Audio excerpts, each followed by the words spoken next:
Morning student. आज हम discuss कर रहे हैं राइमर टीमन रिएक्शन। बहुत ही इंपॉर्टेंट रिएक्शन है ये। राइमर टीमन रिएक्शन हमारी दो टाइप से होती है, एक तो क्लोरोफॉर्म से हो सकती है और कार्बन टेट्राक्लोराइड से होती है। जब क्लोरोफॉर्म से होती है तो सैलिसिल्डिहाइड बनता है और जब कार्बन टेट्राक्लोराइड से होती है तो वो सैलिसिलिक एसिड बनता है। रिएक्शन कैसे होती है ये मैं आपको दिखा रही हूँ, बहुत ही इंपॉर्टेंट रिएक्शन है, इसको समझिएगा।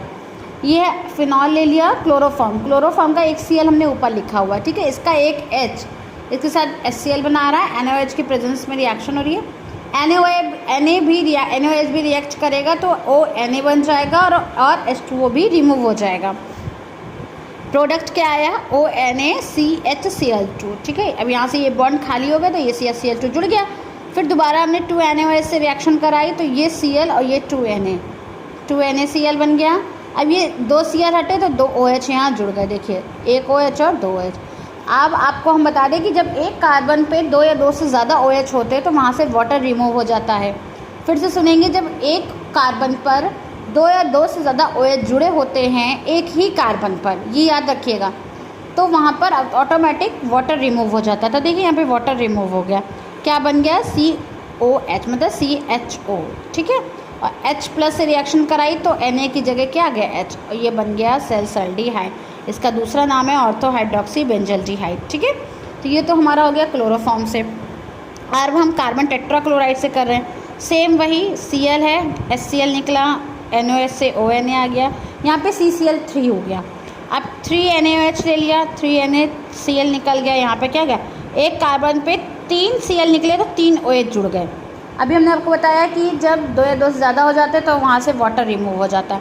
यहाँ से वाटर रिमूव हो गया, क्या बन गया? COOH, ये हो गया salicylic acid, ortho hydroxo benzoic acid. बहुत ही इंपॉर्टेंट रिएक्शन है राइमर टीमन रिएक्शन आपकी, ठीक है। उसके बाद है आपका प्रॉपर्टीज़ जो अल्कोहल्स के सिमिलर वाली हैं, जो हमने अभी तक आपको जितनी भी कराई वो अल्कोहल से डिफर थी, अब जो है वो अल्कोहल से सिमिलर है। कुछ ही रिएक्शंस है। Reaction with NaOH, water remove हो गया, ONa हो गया। रिएक्शन विद अमोनिया, यहाँ से भी क्या हो गया? H2O रिमूव हो जाएगा और एनिलीन बन गया। एस्टर एसाइलेशन, ठीक है, तो ये भी हमारी अल्कोहल से सेम ही है। हमने यहाँ पर बेंजीन एसिटिल क्लोराइड की जगह बेंजील क्लोराइड ले लिया है, ठीक है, क्योंकि यहाँ पर जो CH3COCl भी ले सकते हैं, कुछ भी ले सकते हैं। हमने CCH5COCl लिया हुआ है। फिनाइल बेंजोएट और एसिटिक एनहाइड्राइड से फेनिल एसिटेट बनता है, ठीक है। ये हमने आपको HCl और CH3COH निकल दिया। अब रिएक्शन में PCl5 का भी आपको पता है कि एक Cl POCl3 बनता है और HCl बनता है, ये बन गया क्लोरोबेंजीन। तो ये तो आपके सेम अल्कोहल से ऐसी रिएक्शन है। ROH होता है, R की जगह हम CH3CH5 ले लेते हैं, CCH5 भी ले लेंगे तो भी यही रिएक्शन होंगे। यूजेस लिखी हुई हैं एज एंटीसेप्टिक, ठीक है, एंटीसेप्टिक के और डिस्इंफिकेंट ऑफ सोप्स, क्योंकि सोप में जो डिस्इंफिकेंट जो मतलब जिसमें रोगाणु नाशक जो होते हैं उनका लिए ऐसा यूज़ किए थे। फॉर मेकिंग इंडिकेटर फिनाफ्थेलिन जो हम लोग ने बनाया था।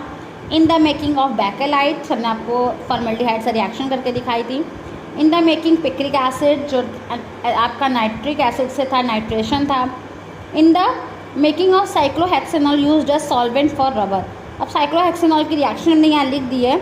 जब इसका हम हाइड्रोजनेशन कराते हैं तो ये जो डबल बॉन्ड है वो सारे हट जाते हैं और सारे सिंगल बॉन्ड में टूट जाते हैं और H2 जुड़ जाता है, तो ये बन गया साइक्लोहेक्सेनॉल।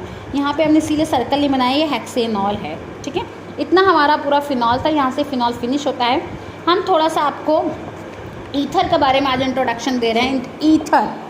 ईथर आर अल्कोक्सी और अल्कोक्सी RO या एरेलॉक्सी है अगर एरोमेटिक आता है। Derivatives have hydrocarbon. It is general formula ROR and AR, मतलब aromatic dash लगा हुआ ROR, मतलब कुछ भी हो सकता है। R means alkyl, AR means aryl, CCH5, ठीक है। ईथर को दो पार्ट में डिवाइड किया गया है, एलिफैटिक, एरोमेटिक। एलिफैटिक में सिंपल और सिमेट्रिकल, मिक्स्ड और unsymmetrical. Aromatic diaryl, alkyl और एरिल, मतलब AR बॉन्ड AR डैश या फिर R और OR डैश। इसमें भी सिमेट्रिक और अनसिमेट्रिक हो सकते हैं। CH3O CH3 C2H5 सिमेट्री, देखिए दोनों तरफ R बराबर है। इसमें एक R CH3 एक R डैश C2H5 है, तो ये डिफर है, तो अनसिमेट्रिकल या मिक्स्ड हो गए। ठीक है। उसके बाद नॉमेनक्लेचर है, इसका कॉमन नेम होते हैं। कॉमन नेम देखिए अगर दो है, एक जैसे हैं दोनों तो डाई लगा के दोनों लिख देंगे, डाई मेथिल। अगर मान लीजिए अनसिमेट्रिकल है तो क्या करेंगे, तो हम अल्फ़ाबेटिक लिखते हैं। ABCD में जो पहले आता है उसको हम पहले लिखेंगे और बाद वाले को बाद में लिखेंगे, ठीक है। जैसे यहाँ पे देखिए CH3OCH5 है तो CH5 इथाइल हो गया और ये मिथाइल हो गया, तो ABCD में E पहले आता है, एथिल मैथिल इथो। यहाँ देखेंगे यहाँ दोनों CCH5 है, डाइफेनिल ईथर हो गया। अब IUPAC नाम आ गया। IUPAC नाम क्या होता है, ये जो है जिसमें ऑक्सीजन एटम जुड़ा हुआ है, जो लीस्ट कार्बन का होगा, जो लीस्ट कार्बन का होगा उसको हम ऑक्सीजन एटम के साथ जोड़ के एल्कोक्सी बोलेंगे, और जो ज़्यादा कार्बन का होगा उसको हम एल्केन बोलेंगे। और अगर सेम है तो दोनों में से दोनों सेम ही होंगे फिर, हैं। अब यहाँ पर देखिए CH3OCH3 दोनों सेम है, मेथॉक्सी मेथेन हो गया। अब यहाँ देखिए CH3OCH5, यहाँ सी कार्बन एक कम है, यहाँ पे 2 कार्बन, तो कम कार्बन वाले को O के साथ ले लें, मेथॉक्सी, और ये क्या हो गया, एथेन। यहाँ ये है देखिए। अब यहाँ पर क्या है, यहाँ पे 3 कार्बन, यहाँ पे 1 कार्बन, तो ये तो मेथॉक्सी हो गया, ठीक है। अब यहाँ पर एक चीज़ है, 2 होगा, हमने 3 लिख दिया है,